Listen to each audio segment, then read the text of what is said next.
बिस्मिल्लाहिर्रहमानिर्रहीम। अस्सलामुअलैकुम। उम्मीद करती हूँ आप लोग बिल्कुल ठीक ठाक होंगे। तो आज हम लेक्चर नंबर 2 स्टार्ट करेंगे एमएसटी 101 का। और इसमें हम जो है ना बारी बारी सब टॉपिक्स ऑलमोस्ट 5 टॉपिक्स हैं, हम इनको शॉर्ट फॉर्म में जो है वो करेंगे। सबसे पहले है हमारे पास टॉपिक क्या है कि double entry book keeping system accounting equation. अब जो बुक कीपिंग होती है वो क्या चीज़ होती है, डबल एंट्री क्या चीज़ होती है और इसमें कौन कौन सी अकाउंटिंग इक्वेशन जो है वो यूज़ की गई हैं। उससे पहले अगर अभी तक आपने मेरा चैनल सब्सक्राइब नहीं किया तो थम्स अप, लाइक और शेयर करना ना भूलिएगा। So let get started. Our first lecture topic is sources. हमने पिछले लेक्चर में पढ़ा था कि 3 सोर्सेज हैं, ट्रांजैक्शन, इवेंट्स और कंडीशन। ट्रांजैक्शन, इवेंट्स और कंडीशन, इसको वर्ड बाय वर्ड मैंने बयान किया हुआ है। उसके बाद अब इसके साथ दूसरी जो चीज़ है ट्रांजैक्शन, लेन देन, इवेंट्स कोई भी रोनुमा इंसिडेंट ऐसा मुनक्कद हो जाना जिसकी हमें कोई उम्मीद नहीं थी, ठीक है। कंडीशन, हालात चेंज होते रहते हैं। There are 2 types of transaction. अब आगे से ट्रांजैक्शन की 2 टाइप्स हैं, एक है कैश ट्रांजैक्शन, एक है क्रेडिट ट्रांजैक्शन।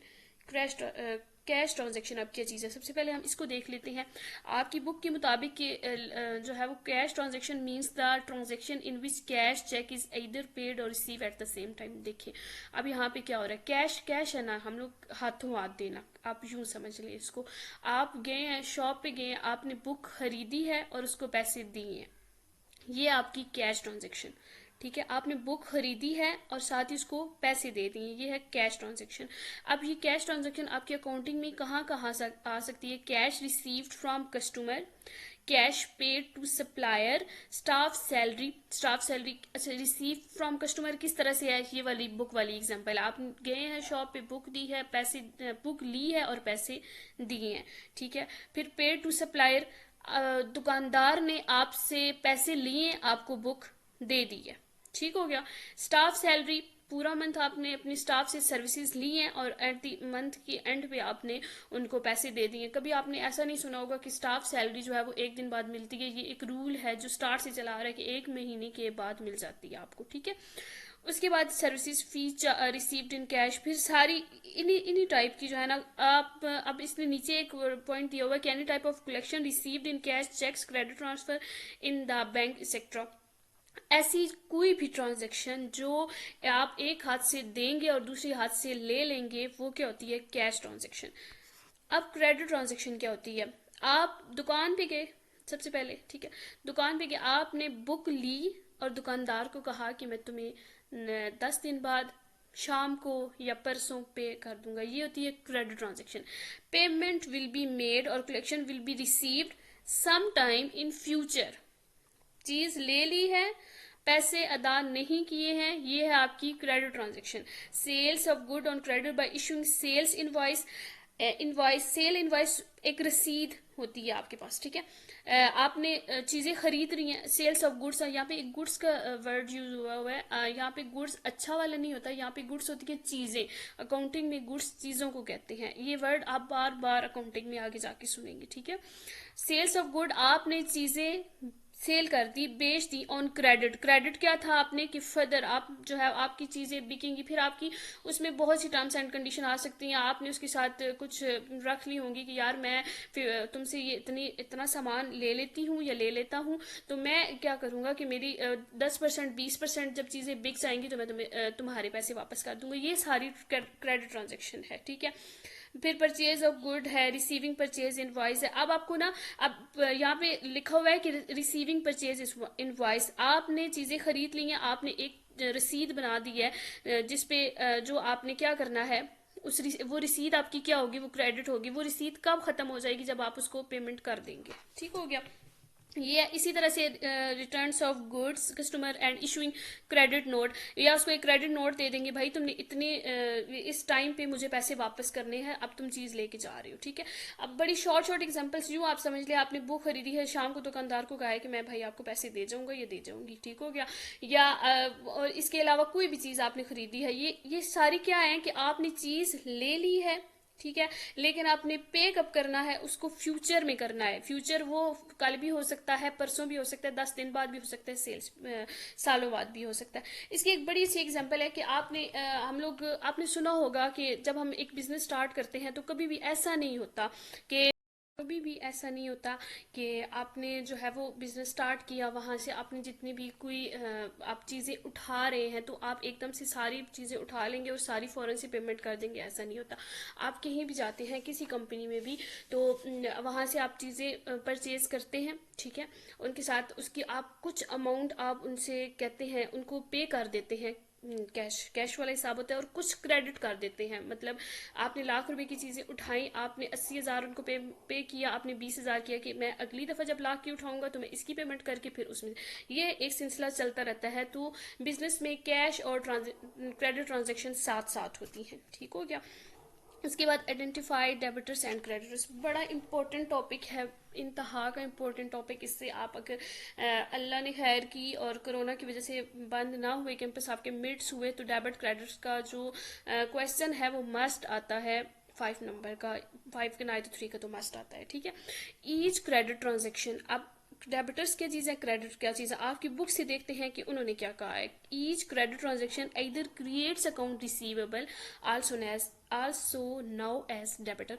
अच्छा, इसने क्या कहा है, क्रेडिट ट्रांजेक्शन तो वही थी ना कि जिसमें आपने क्या करना था कि आपने एक बाद में फ्यूचर में उसकी अदायगी करनी थी।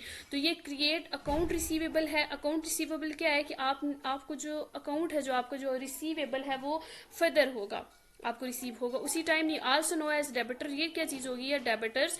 और अकाउंट पेएबल, अब पेएबल क्या है कि हमने अदायगी करनी है, आल्सो नो एज क्रेडिटर, ठीक हो गया। These are personal account represent the transaction with customer and supplier. अब ये सारी ट्रांजैक्शन है ना, डेबिट और क्रेडिट की जितनी भी ट्रांजैक्शन है, ये किसके दरमियान हो रही है, कस्टमर और सप्लायर के दरमियान हो रही है। कस्टमर कौन है आपका और सप्लायर कौन है, हम नेक्स्ट टॉपिक में इसको जरा डिटेल से। अब एग्जांपल्स हमने देखनी है इसमें कि an entity customer buys goods from supplier without making cash payment. This transaction create a commitment on customer for supplier which is recorded as liability and it recognized as account payable credit in the book of customer. English मैंने पढ़ दी, समझ आपको कख नहीं आएगा। अब हम इसको उर्दू में देखते हैं। एक कस्टमर है जिसने बाइस खरीदी हैं गुड्स, चीजें फ्रॉम सप्लायर से विदाउट मेकिंग कैश पेमेंट, उसने कैश नहीं दी है उसको। अब उनके दरमियान एक कमिटमेंट हुई है। वो कमिटमेंट क्या हुआ है कि जो कस्टमर साहब हैं वो सप्लायर को कहते हैं कि भाई आप रिकॉर्ड कर दें एज ए लाइबिलिटी अपनी जो है ना बुक में, और मैं अगर जो है वो करता हूँ रिकॉर्ड एज अ क्रेडिटर या अकाउंट पेएबल, ठीक हो गया। अब अकाउंट पेएबल यानी कि उसने पे कर रही है, किसने, कस्टमर ने। विच इज लाइबिलिटी, लाइबिलिटी किस किस में लिखा गया है, सप्लायर की बुक में। अब इसी का उलट है कि an entity supplier sell goods, अब जो सप्लायर है उसने बेची हैं चीजें कस्टमर को विदाउट रिसीविंग कैश, उसने भी पैसे नहीं लिए हैं। तो अब उनके दरमियान जो कमिटमेंट हुई है कि to receive cash from its customer which is recorded an asset, अब वो उसका एसेट है, उसका असासा है, and it recognized as account receivable debit in the book of supplier. दोनों को उलट है, कुछ कंफ्यूज होने की जरूरत नहीं है। मतलब जब जो है ना वो आप दे रहे हैं तो अकाउंट पेएबल है, जब आप ले रहे हैं तो अकाउंट रिसीवेबल है, बस इतनी सी गेम है ये। Goods moving from supplier to customer, चीजें मूव हो रही है सप्लायर टू कस्टमर से, और cash moving from customer to supplier, that's it. उसके बाद नेक्स्ट टॉपिक पे आ जाते हैं हम कि डेबिटर्स अकाउंट रिसीवेबल एसेट। अब असासी के तौर पे ना डेबिटर्स का क्या किरदार है हमारा, debtor, these are the customer to whom goods service are sold on credit. अब वो सोल्ड कर रहा है ऑन क्रेडिट बेस पे। क्रेडिट क्या थी कि उसने फ्यूचर में उसकी अदायगी करनी है, ठीक है।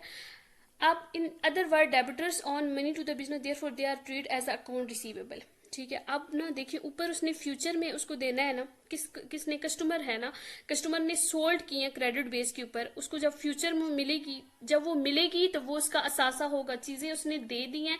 अब उससे उसको प्रॉफिट जब आएगा तब क्या होगा, वो उसका एसेड होगा, वो उसका असासा होगा, वो उसका अकाउंट रिसीवेबल होगा, उसने पैसे लेने होंगे, ठीक हो गया। उसके बाद आप इसकी एग्जांपल देखते हैं कि goods sold to Ali on credit terms, Ali ने सोल्ड की, बेच दी चीजें ठीक है, ये क्या हो गया, यहाँ पे क्रेडिट ट्रांजेक्शन हुई है। कैश रिसीव हुआ है from Ali after 1 month of sale. अब जो उसने सेल की थी, जो उसने बेच दी थी क्रेडिट टर्म्स के ऊपर, अब उसको जब कैश रिसीव हुआ तो तब हमारे पास क्या होगी, कैश ट्रांजेक्शन होगी। बड़ी सिंपल सिंपल चीजें हैं, सिर्फ आपको पेपर में घुमाया फिरा देता था। अगर आप इनके कॉन्सेप्ट अच्छी तरह से कर लेंगे ना तो आप बिल्कुल भी कंफ्यूज नहीं होंगे। क्रेडिटर्स है, अब क्रेडिटर्स क्या है, अकाउंट पेएबल है, रिसीवेबल और पेएबल, ठीक है। अब ये एज अ लाइबिलिटीज आ रहा है, these are supplier from whom good service are purchased on credit. अब वो खरीद रहे हैं, परचेज कर रहे हैं, और उनके में कमिटमेंट क्या हुई है कि हम भी आपको भाई पेड तो फ्यूचर नहीं करेंगे, ठीक हो गया।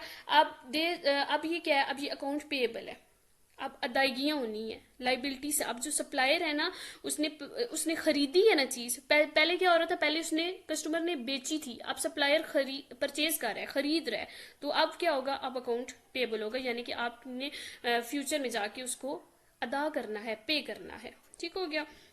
अब इनकी एग्जाम्पल देख लेते हैं। गुड परचेज फ्रॉम मरियम, चीजें परचेज हुई मरियम से, ये क्या थी, क्रेडिट ट्रांजेक्शन थी। पेड कैश टू मरियम, अब मरियम को पैसे दे दिए गए आफ्टर 1 मंथ ऑफ परचेज, जो चीजें उससे परचेज हुई थी वो होगी है कैश ट्रांजेक्शन, ठीक हो गया। उसके बाद अकाउंटिंग इक्वेशन है। अकाउंटिंग इक्वेशन की थोड़ी सी ये रूल है कि अगर plus is equal to plus हो तो increase in left side and also increase in right side, minus is equal to minus और डिक्रीज इन बोथ साइड। और अब ये वाला आपका ना ये उसमें आ सकता है एमसीक्यूज में, ठीक है।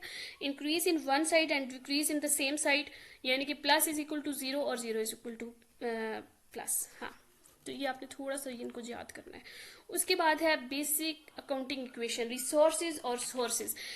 पीछे आपको शायद अगर फर्स्ट लेक्चर आपने अच्छी तरह से लिया तो उसमें था ये कि रिसोर्सेज और सोर्सेज क्या चीज़ है। When a business is started initial it need resources, जब हम बिजनेस स्टार्ट करते हैं हमें रिसोर्सेज की ज़रूरत होती है, ठीक है। जब हमारा रिसोर्सेज चल पड़ता है, ठीक है, तो वो सोर्सेज क्या होती है, अब यहाँ पे इन्होंने लिखा हुआ है control by business are asset and source of such inputs are owner equity and liabilities. Owner equity को मैंने पिछले लेक्चर में बड़े डिटेल से आपको बयान किया है कि ओनर इक्विटी क्या चीज होती है कि दो बंदे हैं, उन्होंने दो दोस्त हैं, एक ने 6 लाख रुपया दिया है, एक ने 4 लाख रुपया दे के गाड़ी खरीदी है। जो 6 लाख वाला था वो ओनर इक्विटी है ना, वो ओनर इक्विटी यानी कि ओनर का हिस्सा है, उसकी मालकियत नहीं है। जिसने 4 लाख दिए हैं, कोई भी उसके एक्सपेंसेस होंगे तो वो डिवाइड होंगे, उसके जो भी एक्सपेंसेस यानी कि खर्चात जो भी उसके होंगे, अगर उसमें से कुछ मुनाफा हो रहा है तो वो भी डिवाइड होंगे, भले ही उसको 10% मिले, मतलब उसने 4 लाख यानी कि 2 लाख कम जमा करवाया हुआ है, यानी कि 10 लाख की गाड़ी हुई है तो 6 लाख वाला है वो ओनर, उसी के नाम पे गाड़ी निकली हुई है, उसी के नाम पे है। तो ये सारी चीजें क्या है, ये ओनर इक्विटी है। प्लस लाइबिलिटी यानी कि अदायगियां हैं। एसेट एक हमारा असासा जो इज इक्वल टू होता है ऑनर का हिस्सा जमा हमारी अदायगियां, ठीक हो गया। अब लास्ट जो टॉपिक है हमारे पास वो है profit is equal to income minus expenses. अच्छा, प्रॉफिट क्या है हम लोगों का, प्रॉफिट हम लोगों का क्या हम इसको प्रॉफिट का एक नाम दे सकते हैं कि एक ऐसी चीज जिससे हमें फायदा हो रहा हो, ठीक है। एक सारी चीजों को निकाल के ना इनकम माइनस एक्सपेंसेस, यानी कि हमारी इनकम से सारे एक्सपेंसेस निकाल के, हमारे खर्चात हर चीज निकाल के जो चीज हमारे पास बचती है वो हमारा प्रॉफिट होता है। अब नीचे उन्होंने ओनर इक्विटी यानी कि उसका हिस्सा कैपिटल, यहाँ पे कैपिटल एक वर्ड यूज हुआ है। कैपिटल उसका क्या था, कैपिटल उसका सरमाया है, एक उसका सरमाया था, उसके पास सरमाया, उसके पास आप वही गाड़ी वाली एग्जांपल ले लो ताकि आपको मजीद अच्छी तरह से समझ आए कि उसके पास टोटल 6 लाख रुपया था, उसने अपना सरमाया लगा दिया गाड़ी के ऊपर, वो 6 लाख का, ठीक है। अब प्लस प्रॉफिट और माइनस लॉस, प्लस होगा उसमें प्रॉफिट और माइनस उसमें लॉस, और माइनस ड्राइंग्स क्या होती हैं, आपकी जाती खर्चात अगर उसमें से निकल रहे हैं, ठीक है। उम्मीद करती हूँ स्टूडेंट्स आपको यहाँ तक समझ आ गई होगी, और इसके साथ साथ इनमें प्रैक्टिस एक्सरसाइज बहुत ज़्यादा है, और उनका लेक्चर हम तब करेंगे जब ये सारे लेक्चर कंप्लीट हो जाएंगे, और आपने इस लेक्चर को सुनने के बाद वो खुद करनी है। मेरा कुछ नहीं है, मैं यहाँ पे आपको रिकॉर्ड करके आपको दे दूँ और उसका कोई फ़ायदा नहीं होगा। फ़ायदा किस वजह से नहीं होगा, क्योंकि जब तक आप अपने हाथों से प्रैक्टिस नहीं करेंगे तब तक उसका कोई फ़ायदा नहीं होगा, ठीक है। और अपना बहुत सारा ख्याल रखिएगा, और लेक्चर को इधर सुनने से पहले एक दफ़ा रीड आउट ज़रूर कर लिया करें ताकि आपको अच्छी तरह से समझ में आए, और साथ साथ जो प्रैक्टिस एक्सरसाइज है वो आप करते रहें। और यहाँ भी इसमें लेक्चर में कोई भी कन्फ्यूजन होती है तो आप मुझे कमेंट्स बॉक्स में लिख सकते हैं। अदरवाइज़ मैं as soon as possible Instagram ID और जीमेल आईडी भी यहाँ पे प्रोवाइड कर दूँगी, वहाँ पे आप मुझे कॉन्टैक्ट कर सकते हैं। अपना बहुत सारा ख्याल रखिए, जाते जाते सब्सक्राइब कीजिएगा, अपने फ्रेंड्स के साथ शेयर करना ना भूलिएगा। अल्लाह हाफिज़।